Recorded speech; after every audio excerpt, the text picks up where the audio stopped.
Hello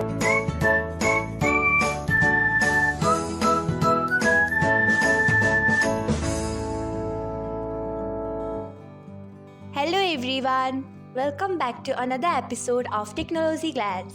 Today in this video, I'm going to guide you through how you can turn off multi-device on Emo. So let's get started. Firstly, open Emo app in your device. Then tap on profile icon. Next tap on settings. After that tap on manage devices. Then you can see the option of multi-device. Turn off it by tapping on it. Then tap on disable. So this is how you can turn off multi-device on Emo.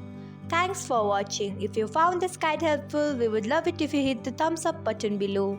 We upload great new tech tutorials like this one every day. So do not forget to subscribe to our channel and hit the bell icon so that you'll never miss another update.